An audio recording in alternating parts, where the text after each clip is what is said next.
आप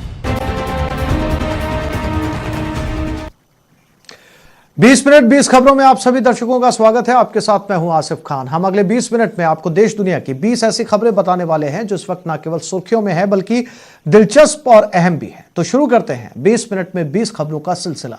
सबसे पहले देखते हैं राजस्थान की कौन कौन सी खबरें इस वक्त अहम हैं।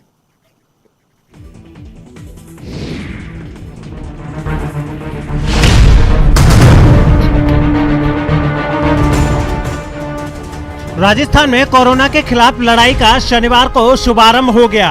सीएम अशोक गहलोत ने महामारी के खिलाफ सबसे बड़े टीकाकरण का शुभारंभ किया। इस मौके पर सीएम ने विश्वास जताया कि वैक्सीन से वायरस पूरी तरह भारत से भाग जाएगा। आपको बता दें कि प्रदेश में 16 जनवरी से पहले चरण का वैक्सीनेशन शुरू हो गया। मरुधरा में वैक्सीनेशन के लिए 161 सेंटर्स बनाए गए हैं। करीब 4.5 लाख हेल्थ केयर वर्कर्स को वैक्सीन लगेगी। राजस्थान के पास 5,43,500 कोविशील्ड वैक्सीन की डोज है। साथ ही 20,000 वैक्सीन डोज भारत बायोटेक की हैं। ये प्रोग्राम मुझे रखा गया कि जिससे कि प्रदेशवासियों में कॉन्फिडेंस पैदा लगातार बना रहे और हम लोगों ने जिस तरह कोरोना का मुकाबला किया है कामयाबी के साथ में, उसी रूप में वैक्सीन के पूरे प्रोग्राम को ढंग से चलाने में भी हम लोग पूरी तरह कामयाब हो सकें। यही बात कहता हूँ मैं तमाम हमारे डॉक्टर्स को, हेल्थ वॉरियर्स को, जिन्होंने साथ दिया कोरोना जंग के अंदर, उनको इस मौके पर मुबारक मौके पर, जब ये मुबारक मौका है कि वैक्सीन आ गई। करीब 4,80,977 हेल्थ केयर वर्कर्स और भारत सरकार के 6,755 हेल्थ केयर वर्कर्स, उनका पोर्टल पर रजिस्ट्रेशन हुआ है। तो पहले फेज में इन लोगों को वैक्सीनेट किया जाएगा, फिर 28 दिन बाद इनको वैक्सीन का दूसरा डोज दिया जाएगा। सेकेंड फेज में फ्रंटलाइन वर्कर्स हैं और हमारे आर्मी और पैरामिलिट्री फोर्सेस के लोग हैं, रेवेन्यू डिपार्टमेंट के लोग हैं, एलएसडी के लोग हैं, उन तमाम लोगों के लिए भी पोर्टल पे 25 तारीख रखी गई है, वो रजिस्ट्रेशन कराएंगे। तो आगाज हो चुका है। अब वो दिन दूर नहीं जब भारत में कोरोना की पूरी तरह से कब्र खुदेगी और वैक्सीन वायरस की पूरी तरह से काल बन जाएगी। बूंदी में निकाय के रण में नामांकन पूरा हो गया है। अब सबकी नजर फाइनल रण पर है जो 28 जनवरी को होना है।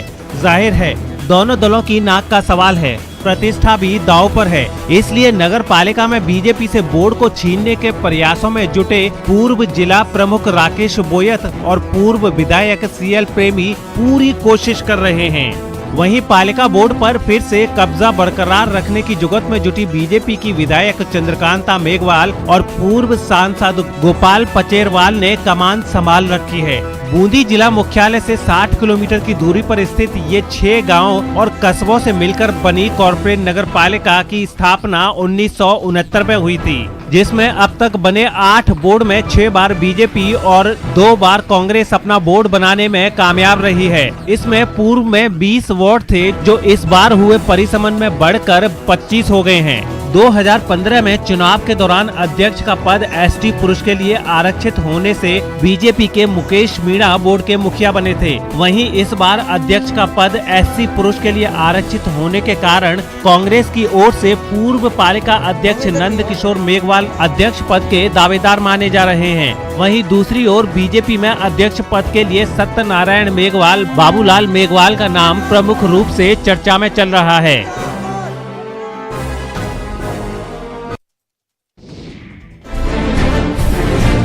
ये वो काले बैग हैं जिनके अंदर बहिष्कार का दर्द बंद है। झालावाड़ जिले के गंगाधर और डग तहसील में पटवारियों ने अतिरिक्त हलकों का बहिष्कार करते हुए इन दस्तावेजों को तहसील कार्यालय में जमा करवाया है। इस बहिष्कार की वजह पटवारियों का वो दर्द है जो बार बार फरियाद लगाने पर भी दूर नहीं हुआ। पटवारी संघर्ष समिति कई वर्षों से सरकार की नीतियों को लेकर परेशान है। कई बार उग्र आंदोलन भी किया गया, लेकिन पटवारी संघ की मांगों पर कोई ध्यान नहीं दिया गया। पटवारियों का कहना है कि उन्हें अब तक ग्रेड पे 3600 के मामले में भी सिर्फ आश्वासन दिया गया। इसे लेकर भी पटवारियों में काफी रोष है। और इसी के चलते गंगाधर और डग पटवार संघ ने दोनों अलग अलग तहसीलों में अतिरिक्त हलकों के दस्तावेजों को काले कपड़े में बांधकर तहसील में जमा करवा दिया। साथ ही पटवारियों ने राज्य सरकार से अपनी मांगों का गंभीरता से जल्द समाधान करने की अपील भी की है। विषयों को लेकर जैसे ग्रेड पे 3600 के लिए हमारी मांग है और कई दिनों से ऑलरेडी सरकार से समझौता हो चुका है। उसके बावजूद भी अभी तक ये मतलब हमारे ग्रेड पे 3600 नहीं हुई है, जबकि पटवारी का पद को ऑलरेडी तकनीक मतलब पद घोषित किया गया है। उसके बावजूद और ग्रेड पे जैसे मतलब क्वालिफिकेशन ग्रेजुएशन कर दिया गया है, उसके बावजूद भी हमारे ग्रेड पे ऑलरेडी लेवल 10 और ग्रेड पे 3600 की मांग है।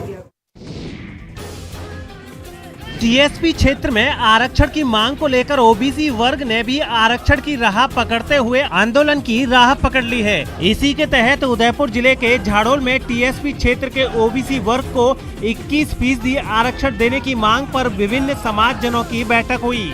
उपखंड मुख्यालय के देव डूंगरी भैरूजी परिसर में अन्य पिछड़ा वर्ग के करीब 1.5 दर्जन से अधिक विभिन्न समाजजनों के मुखियाओं की बैठक हुई। इस बैठक में ओबीसी वर्ग के साथ टीएसपी क्षेत्र में आरक्षण को लेकर सभी समाजजन एकजुट हुए और झाड़ोल तहसीलदार सुरेश मेहता को मुख्यमंत्री और राज्यपाल के नाम ज्ञापन सौंपा। ज्ञापन में सरकार से नॉन टीएसपी की तरह टीएसपी क्षेत्र के ओबीसी वर्ग को भी टीएसपी क्षेत्र की सरकारी भर्तियों में 21% आरक्षण देने, पंचायती राज संस्थाओं के चुनाव में भी ओबीसी वर्ग के लिए कोटा आरक्षित करने की मांग की गई है। जिलाधीश महोदय को एक ज्ञापन दिया है जिसमें हमने निवेदन किया है कि हमारा किसी भी जनजाति बंधु या एससी बंधु उनके अधिकारों को छेड़े बिना, उनका जो आरक्षण है उसको छेड़े बिना हमारा जो आरक्षण है अलग से 21% हमारा ओबीसी वर्ग का जो मंडल आयोग ने लागू किया है और उसका नियमित हमारे संपूर्ण भारत और राजस्थान की जातियां ओबीसी को मिल रहा है, वो हमारे टीएसपी क्षेत्र के हमारे भाइयों को नहीं मिल रहा है। इसके लिए हम सब आज एक जगह लामबंद हुए हैं। भरतपुर में शराब कांड के बाद गहलोत सरकार एक्शन मोड में है। इसी के चलते अवैध और हथकढ़ शराब पर रोक लगाने के लिए गहलोत सरकार ने बड़ा निर्णय लिया है। जहर के कारोबार पर शिकंजा कसने के लिए 16 जनवरी से 15 दिवसीय विशेष निरोधात्मक अभियान चलाया जाएगा। इस अभियान में संयुक्त रूप से जिला प्रशासन, पुलिस और आबकारी विभाग की भागीदारी होगी। मुख्य सचिव ने बताया कि 16 जनवरी से चलाए जा रहे इस अभियान के तहत हाईवे पर स्थित ढाबों, हाईवे से गुजरने वाले स्प्रिंट टैंकर्स आदि की समय समय पर जाँच की जाएगी। संदिग्धता पाए जाने पर आवश्यक कार्रवाई भी की जाएगी। मुख्य सचिव के मुताबिक किसी भी शराब दुकान या अन्य राज्यों की अवैध शराब जमा होने या शराब बोतलों से छेड़छाड़ कर टैंपरिंग करने पर कठोर से कठोर कार्रवाई की जाएगी। इस अभियान के तहत नियमानुसार सैंपल लेकर विभागीय प्रयोगशाला में जांच करवाई जाएगी और फिर सख्त कार्रवाई की जाएगी। आपको बता दें कि भरतपुर में हाल ही में अवैध शराब पीने से 7 लोगों की मौत हो गई थी, जिसके बाद पुलिस प्रशासन में हड़कंप मच गया था।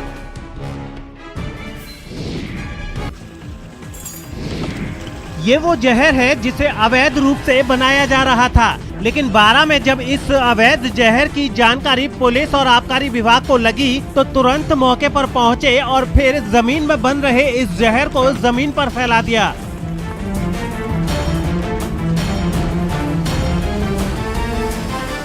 बारां जिले के यहाँ छावड़ा क्षेत्र के लक्ष्मीपुरा और चाचौड़ा गांव में आबकारी विभाग और पुलिस की टीम ने 17,000 लीटर वॉश नष्ट कर दिया है।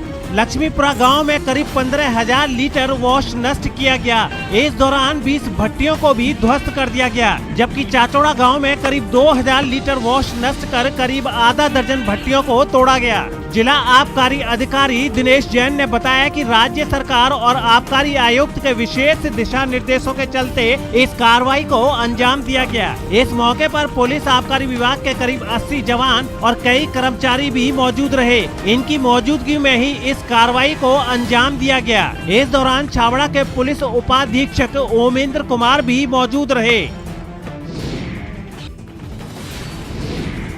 कोटा में प्रीमियम राशि काटने के बाद भी फसल में हुए नुकसान का क्लेम नहीं दिया गया।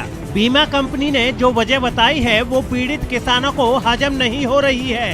पीड़ित किसानों का आरोप है कि उन्होंने समय पर बीमा प्रीमियम जमा करवाया था, लेकिन दर्जनों किसानों के साथ प्रधानमंत्री फसल बीमा योजना के नाम पर बीमा कंपनियों ने ठगी कर ली। इस मामले में अटरू इलाके के किसानों ने कोटा एसीबी चौकी में शिकायत देकर बीमा कंपनी और बैंक कर्मियों के खिलाफ मामला दर्ज कर जांच करवाने की मांग की है। किसानों का आरोप है कि वर्ष 2019 में बारिश के कारण उनकी सोयाबीन और उड़द की फसल खराब हो गई थी। बैंक ने इस फसल का प्रीमियम काटा हुआ था, लेकिन क्लेम नहीं मिल रहा है। किसानों ने फसल में नुकसान के क्लेम के लिए आवेदन किया तो बीमा कंपनी ने बीमा प्रीमियम राशि समय पर प्राप्त नहीं बताकर बीमा क्लेम देने से मना कर दिया। इस मामले में पुलिस थाने में भी मामला दर्ज करवाया गया, लेकिन मामले को जांच के नाम पर अटका रखा है, जिनके बाद किसानों ने अब एसीबी की शरण ली है। बैंक में जाने के बाद बैंक वाले करेगा हमने हमारी राशि काट के आपको भेज दूंगा, बीमा कंपनी को भेज दी और बीमा कंपनी करेगा हमें लेट मिली, आपको बीमा नहीं मिलेगा। इसलिए भारी धोखा हुआ है, सीधा फ्रॉड दिख रहा है ना। तब बीमा कंपनी बैंक तो कराएगा, पैसे पूरे आपके काटे हैं, डिटेल उन्होंने दे दी। अब बीमा कंपनी करिए मेरे पास नहीं है तो पैसा एक बीच में गया कहाँ, इसको बीच में कौन खा गया है?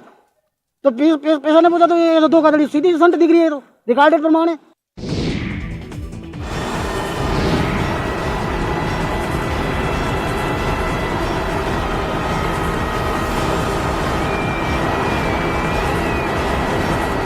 सीकर में सड़क पर इस बर्निंग ट्रक को जिसने भी देखा उसके होश उड़ गए। फतेहपुर शेखावटी कस्बे में दो जाटी बालाजी मंदिर के पास पहले दो ट्रकों की आमने सामने की जबरदस्त भिड़ंत हो गई और फिर दोनों ट्रकों ने आग पकड़ ली।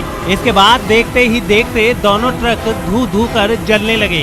इस दौरान एक अन्य ट्रक भी इन दोनों ट्रकों से टकरा गया। दोनों ट्रकों में लगी आग इतनी भीषण थी कि कुछ ही देर में आग से दोनों ट्रक खाक हो गए।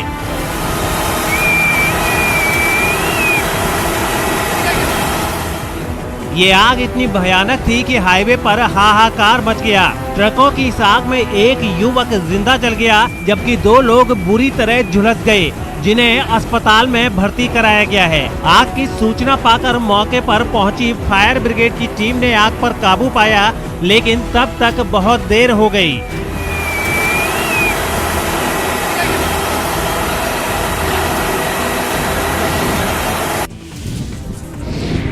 टोंक के अविका नगर टोल प्लाजा पर जैसे ही इस वैन में आग लगी, अब अफरा तफरी मच गई। ये वैन चलते चलते अचानक से बर्निंग वैन में तब्दील हो गई। आग इतनी भीषण थी कि चंद मिनटों में वैन से शोले उठने लगे। हालांकि राहत की बात ये रही कि आग लगते ही उसमें सवार चारों लोग वैन से बाहर आ गए और एक बड़ा हादसा होने से बच गया। आग की सूचना मिलते ही फायर ब्रिगेड की टीम भी मौके पर पहुंची और वैन की आग पर काबू पाने में जुट गई। लेकिन जब तक आग पर काबू पाया गया तब तक आग ने अपना काम कर दिया। इस दौरान टोल कर्मियों की ओर से सड़क पर दोनों ओर से आने जाने वाले वाहनों को रोक दिया गया। हालांकि आधे घंटे के बाद वाहनों की आवाजाही खोल दी गई। फायर विभाग के मुताबिक वैन में एलपीजी गैस की अवैध किट लगी हुई थी, जिसमें लीकेज की वजह से आग लगने की संभावना जताई जा रही है। बाद में मौके पर मालपुरा और डिग्गी थाना पुलिस भी पहुंच गई और मौके का मुआयना किया। फिलहाल पुलिस इस पूरे मामले की जांच कर रही है।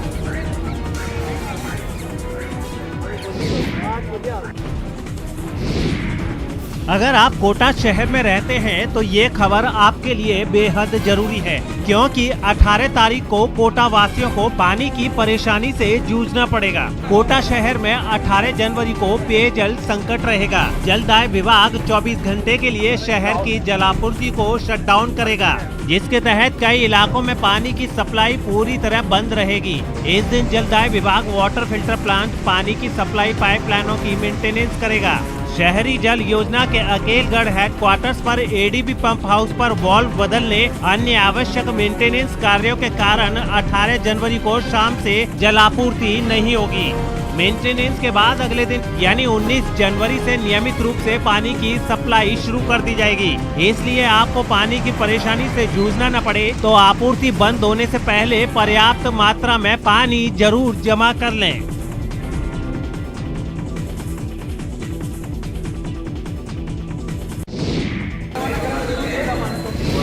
भीड़ से दूर रहना है, हम सबको यही करना है।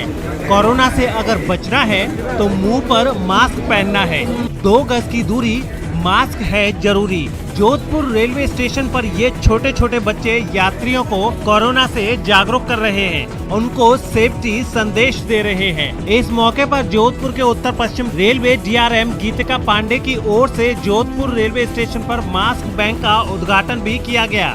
इसी दौरान ज्ञान उदय स्कूल और भारत स्काउट एंड गाइड की ओर से एक जागरूकता अभियान रैली भी निकाली गई। इस मौके पर ट्रेन में बैठे यात्रियों को मास्क बांटे गए। जो लोग यात्रा के दौरान अपना मास्क लाना भूल गए थे, उनको मास्क दिए गए और समझाया गया कि भले ही टीका आ गया हो, लेकिन लापरवाही बिल्कुल नहीं बरतनी है। इस स्टेशन पर लोगों को जागरूक करने के उद्देश्य से रैली का भी आयोजन किया गया। कोरोना काल चल रहा है, वैश्विक महामारी है, तो इससे संघर्ष सभी कर रहे हैं और ये एक छोटी सी एक हमारी ईमानदार कोशिश है जो जोधपुर मंडल महिला समिति है उसकी तरफ से कि ये मास्क हमारी महिलाओं ने बहुत कर्मठ है ये लोग और इन्होंने सामाजिक उत्तरदायित्व को निभाते हुए ये मास्क बनाए हैं और इसको हम डोनेट कर रहे हैं यहाँ पे। सुपरस्टार अक्षय कुमार बड़े पर्दे पर अपनी शानदार एक्टिंग से लोगों का दिल जीत लेते हैं, तो वहीं असली जिंदगी में भी लोगों के दिलों पर राज करते हैं। ऐसा ही कुछ जैसलमेर में भी देखने को मिला, जहां अक्षय कुमार ने भारत पाक युद्ध 1971 के हीरो भैरव सिंह से मुलाकात कर उनके पैर छूकर आशीर्वाद लिया। ऐसा देखकर आसपास खड़े लोगों के दिल खुशी से झूम उठे और अक्षय कुमार के प्रति उनके दिल में सम्मान और भी ज्यादा बढ़ गया। अक्षय कुमार सेना दिवस के मौके पर आर्मी एरिया में सेना के एक कार्यक्रम में पहुंचे थे। खिलाड़ी कुमार नाम से मशहूर अक्षय कुमार 1971 भारत पाक युद्ध के असली हीरो से जब मिले तो खुद को उनके पैर छूने से नहीं रोक पाए। बॉर्डर फिल्म में जो किरदार सुनील शेट्टी ने निभाया था, उसी भारत पाक युद्ध 1971 के असली हीरो भैरव सिंह के पैर छूकर आशीर्वाद लिया। सेना के प्रति अक्षय का सम्मान और लगाव किसी से भी छुपा नहीं है। इससे पहले जैसलमेर के सगत सिंह स्टेडियम में शौर्य दिवस पर आयोजित कार्यक्रम के लिए पहुंचे अक्षय कुमार ने न केवल मैराथन दौड़ को हरी झंडी दिखाई, बल्कि जवानों के साथ वॉलीबॉल मैच खेलकर उनका हौसला भी बढ़ाया।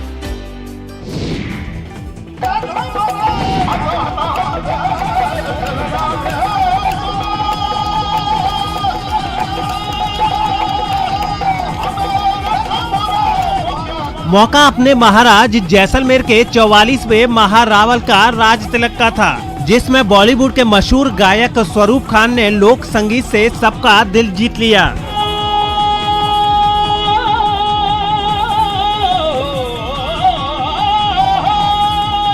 शुक्रवार को जैसलमेर के 44वें महारावल चैतन्य राज सिंह के राज तिलक के अवसर पर सांस्कृतिक संध्या का आयोजन किया गया, जिसमें जैसलमेर और बाड़मेर के लोक कलाकारों ने लोक संगीत से आमजन के साथ साथ जैसलमेर रियासत के नए महारावल का भी दिल जीत लिया। इस खास मौके पर पद्म श्री अनवर खान के साथ जैसलमेर के ही स्वरूप खान ने शानदार परफॉर्मेंस दी।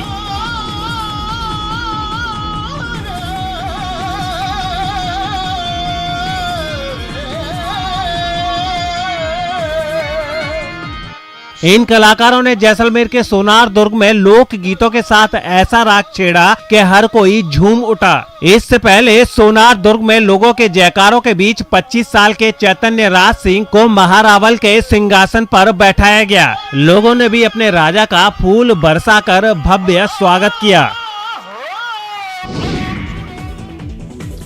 20 मिनट 20 खबरों में अब देख लेते हैं कुछ अन्य राज्यों की खबरें।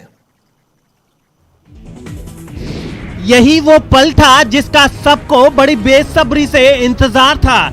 शनिवार को सुबह 10:30 बजे इस वैक्सीन वॉर का शुभारंभ किया गया तो पूरे देश में खुशी की लहर दौड़ गई। महामारी के खिलाफ भारत के इस महाप्रहार पर दुनिया भर की निगाहें टिकी थी। जो कोरोना लाखों करोड़ों का काल बन गया, भारत में उस कोरोना का काल ये वैक्सीन बनेगी। सबसे पहले एम्स के सफाई कर्मचारी को टीका दिया गया। एम्स के निदेशक डॉक्टर रणदीप गुलेरिया ने भी वैक्सीन की पहली डोज ली। इस मौके पर पीएम मोदी ने वायरस के खिलाफ दवाई भी और कड़ाई भी का नया मंत्र भी दिया। इस दौरान कोविन ऐप की भी लॉन्चिंग की गई। अब हमें नया प्रण लेना है, दवाई भी कड़ाई भी, दवाई भी कड़ाई भी। आप सभी स्वस्थ रहें, इसी कामना के साथ इस टीकाकरण अभियान के लिए पूरे देश को बहुत बहुत शुभकामनाएं देता हूं।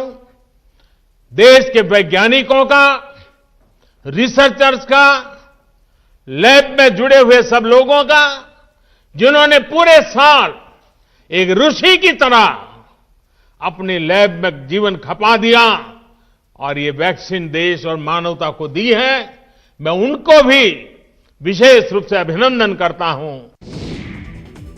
किसान संगठनों और केंद्र सरकार के बीच 10वें दौर की बातचीत भी बेनतीजा रही और एक बार फिर अगली बैठक की तारीख मिल गई, जो 19 जनवरी को दोपहर 12 बजे होगी। कृषि सुधार कानूनों पर सुप्रीम कोर्ट की कमेटी बनाने के बाद दोनों पक्ष पहली बार साथ बैठे, लेकिन एक बार फिर कोई नतीजा नहीं निकला, क्योंकि हर बार की तरह किसान कृषि सुधार कानूनों को वापस लिए जाने की मांग लेकर बैठे रहे, जबकि सरकार ने उनमें संशोधन की बात की, जिसके बाद दोनों पक्षों के बीच होने वाली बैठकों के लिए तारीख पर तारीख मिलने का सिलसिला जारी। करीब 5 घंटे तक आज की बैठक चली। आज की जो बैठक है उसमें कोई नतीजा नहीं निकला और इस अगली बैठक अब 19 तारीख को होगी।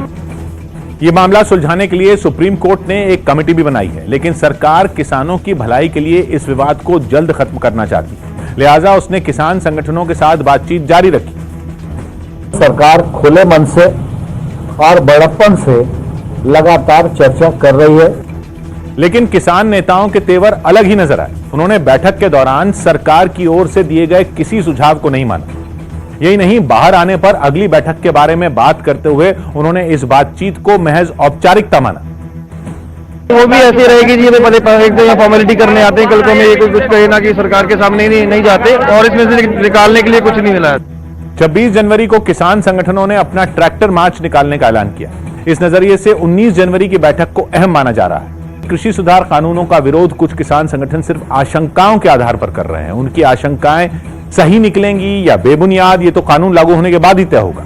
किसान जिन आशंकाओं की बात कर रहे हैं, सरकार उनके बारे में लिखित आश्वासन देने के लिए तैयार है। अब समझ में नहीं आ रहा कि आंदोलन कर रहे किसान क्या चाहते हैं। उनकी आशंकाएं दूर किए बिना कानून लागू नहीं होगा, इसका भरोसा सुप्रीम कोर्ट भी दे चुकी है। किसानों को वो भी मंजूर नहीं, सरकार को वो अपनी ओर से कानून में बदलाव का सुझाव भी नहीं दे। अब गेंद किसान संगठनों के ही पाले में है, इसलिए उनके नेताओं की जिम्मेदारी है कि वो विवाद खत्म करने का तरीका बताएं। कानून रद्द करना कोई तरीका नहीं है, क्योंकि आंदोलन कर रहे किसान संगठनों में एक भी ऐसा नहीं है जो देश के सभी राज्यों के किसानों की नुमाइंदगी करता हो। इसलिए कुछ किसान संगठनों की जिद के आगे झुककर सरकार बाकी किसानों को नाराज नहीं कर सकती। ये बात किसानों के नेताओं को भी समझनी होगी। तो इस बुलेटिन में फिलहाल इतना ही। नमस्कार।